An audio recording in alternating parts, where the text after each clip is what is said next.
Ladies and gentlemen, ang ating pag-usapan na sa ngayon ay bago tayo matapos ang taon, Lyric Binon, dapat yung malaman na yung mahilig si Cabral ng magsuot ng Crooks. Bihirang-bihira rin siya magsuot ng sapatos na hindi Crooks. So, sa ngayon, makita natin yung suot niya, the last crook na sinuot niya nang bago lumabas ng hotel papunta sa Cannon Road ay kulay puti. Ngayon, nung natagpuan na yung patay, ang binigay na kulay ng crooks ay kulay parang pula na kung ano. Hindi natin maintindihan kung bakit, pero yan ang isang ibig sabihin, nagbibigay ng malaking duda yan sa kanilang investigasyon para sabihin nila na si Cabral talaga yung namatay. Until now, hindi po ko niwala na si Cabral yung namatay. Ang pinakamalaking rason kung bakit hindi si Cabral yun ay katotohanan na kahit sino mang tao, kahit anong problema, pag may billion-billion ka na, hindi ka magpapakamatay. Tingnan mo mga tao may sakit. Kahit doktora, tanungin mo, Dok, may sakit ka, Dok? Ang lahat ng doktor na walang pera, nagkakasakit. Pero pag nakatanggap ng pera, wala ang sakit. Yan lang, kakunting pera lang yun, ha? Ano, mabigyan mo 10,000. Ito, pinag-usapan natin, bilyonis pa. Sa theory na yan, na bilyonis ang naitabi ni Cabral bilang kanyang bahagi sa mga krimeng ginawa nila, ay hindi siya magpapakamatay. Matalinong babae ito si Cabral. Pero mo, siyempre, ayaw ko naman manlait. Ang pinakamatalinong tao sa mundo po, yung mga tao na magaling sa math. Engineer siya, magaling siya sa math. Kung matalino siya, alam niyang implikasyon. Alam niyang diskarte. Siyempre, kahit hindi siya abogado, napakinggan niya na may tinatag na state witness. Narinig naman niya, nag-apply ng state witness yung mga diskaya. Nakita niya yan. Nag-apply ng state witness yung mga tao niya sa DPWH, sila ni Bryce Hernandez, si Alcantara. Nag-apply ng state witness si Sally Santos ng Sims Construction. Yan lang po ang ating titignan ay wala na pong taong magpapakamatay. Kahit anong problema ng tao, kahit nagpapakamatay na siya at bigyan mo ng 1 million, magbabagong isip. Ganun lang po yan. Ang pinag-usapan pa natin dito, billion pang pera na tinago niya. Ganito Una, may mga anak si Cabral. Ang kaganda pa ng mga anak niya. Hiramin ko lang muna yung vlog ni Kaloy Roy. Kaloy Roy, sana hindi ka magalit. Huwag mo i-strike. Huwag mo i-strike out sa copyright. Para lamang maipresent ko at makatulong ka na rin para sa aking mga subscribers. Siyempre, mga subscribers ko hindi nanonood kay Kaloy Roy. Pero ito, gagamitin ko kay Kaloy Roy para mapanood din ng subscribers ko yung punto niya na nawawala yung crooks na sapat, na chinelas. Ano bang classification ng crooks? Chinelas o sapatos? Tabagan natin chinelas kasi guma rin yan. Nawawala yung crooks na suot ni Cabral na puti, kulay puti na crooks, nung umalis sa hotel. Nasaan na kaya yun? At ang pinagkitang crooks sa ibang crooks. Yan. With that context, ilalabas ko na ngayon yung vlog ni Kaloy Roy. Maganda pagka-vlog niya Ito, magkukomment tayo sa kanyang vlog. Ito po yung vlog ni Kaloy Roy. Diba? Ang movie industry. Nag-gets yung point ko mga kalays. Tulad ng Final Destination. Dito tayo. Okay, so ang Crooks mga kalays, brand yan siya. So ano bang tawag sa ganyang klaseng Crooks? So kasi kanya-kanyang design yan, di ba? So kung alam niyo mga kalays, isulat nyo dyan at mamaya i-explain ko rin kung anong style ng crooks ito. Diba? Yun yung importanteng malaman natin. So, sabi ni Jose, hindi pa nga alam kung patay buhay. So, pwede kasing para may divert na hindi talaga yun yung bride, pwedeng gagawa na ulit sila ng iba pang krimen.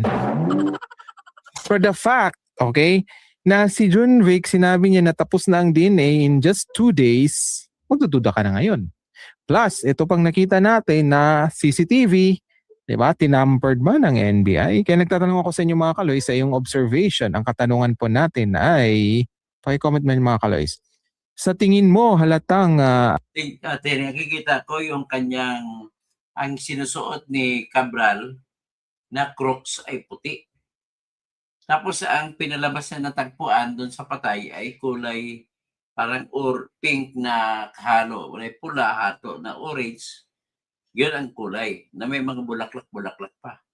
Ayaw ng NBI labas lahat ng CCTV videos sa hotel o mga dashcams. 95% po sa inyo nagsabi na oo and 5% nagsabi na hindi. Bakit? So you have to write your answer mga kalos dyan sa chat box kung nandito kayo sa ating live at kung hindi ka nakaabot sa ating live dyan lang po sa comment section and maraming salamat po. Ito mga kaloysa,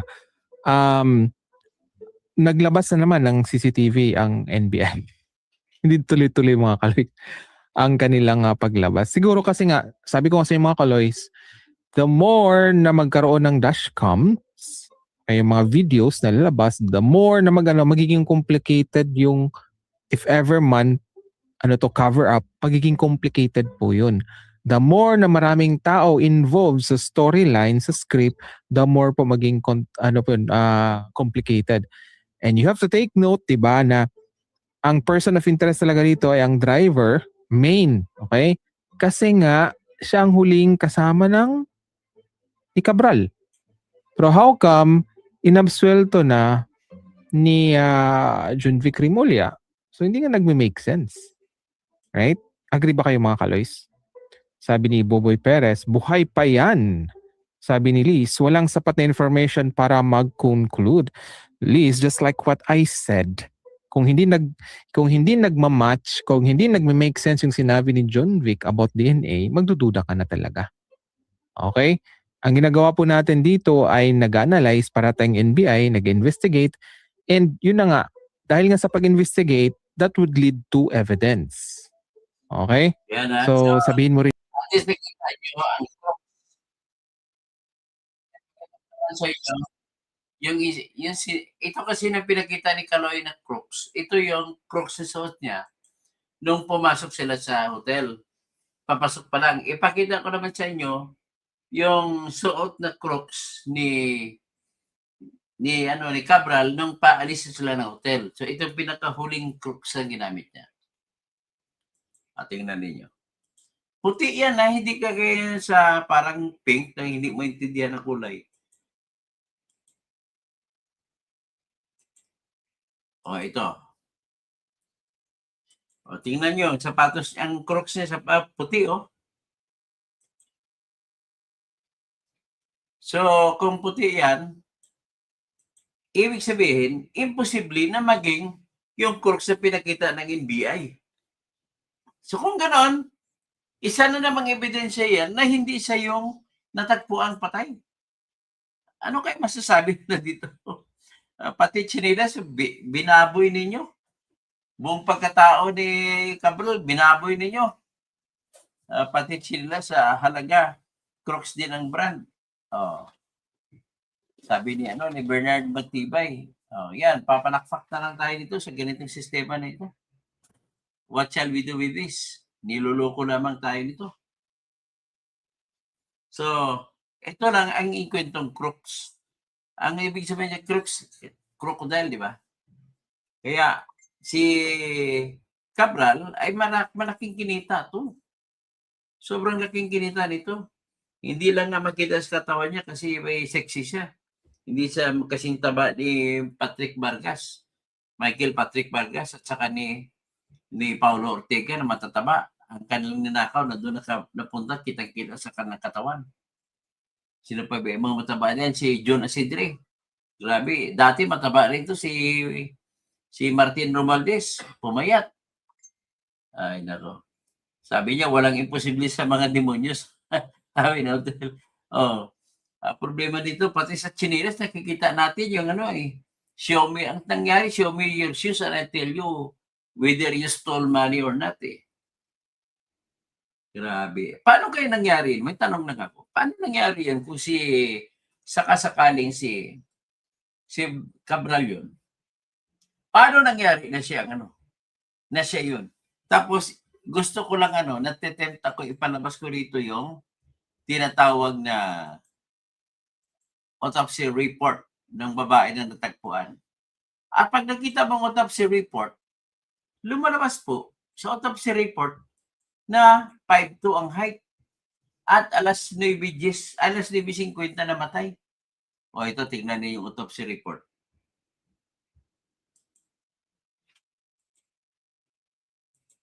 Biro mo, sa kwento ng driver niya, hinatid niya mga bandang alas 3 yung kanyang amo. At nakaupo doon sa may tinatawag na na gilid ng Cannon Road. Tapos umalis daw siya, tapos binalikan niya. Tapos nung bumalik siya, hindi naman siya pumunta roon sa Hindi siya pumunta sa site kung saan umupo ang kanyang amo. Kundi doon sa gasoline station na 50 meters away. At nagtatago, nakipag-usap sa may-ari ng gasolinahan na si Konsyal, yung may-ari ng gasoline station, Konsyal ng Tuba. Binggit. So ngayon, kung nagtatago siya, hindi niya pa napinuntahan yung kanyang misis. Kasi hindi na pinuntahan ng kanyang amo. Nang ibig sabihin naman ay talagang drama ang lahat. Pakunwari na patay. Okay, tingnan mo, date of death, 9:50 p.m., December 18, 2025. Nakasulat yan. O ngayon, ang nakita itong height pa, 159 cm, equivalent to 5'2". Kung sa feet at saka sa inches, 5'2". Pero yung height ni Cabral, nung magtabi sa kay Bongbong Marcos, magka-height sila, si Bongbong mga 5'6". Tapos plus 1 inch na kanya sapatos, 5'7". Magkasintangkad sila ni Bongbong Marcos. Tapos may takong, nakatakong siya for the first time na nakita ko na hindi siya naka-crocs. Tapos sa takong niya, 2 inches ang taas, 7'5'4" ang height ni Cabral. So kung 5'4", so hindi sa yung namatay. Ganun lang kasimple po ang kwento dito. So titingnan natin. O yan klarong-klaro kanya yan, autopsy report. Pinangalan lang sa kanya. So with that, hayaan natin sila magsabi kung paano. O ngayon, Fernando Rafael Fernandez Cuervo, good afternoon. Tapos si Util. Tapos, hanggang dyan na muna tayo. At babalik ako mamaya konti.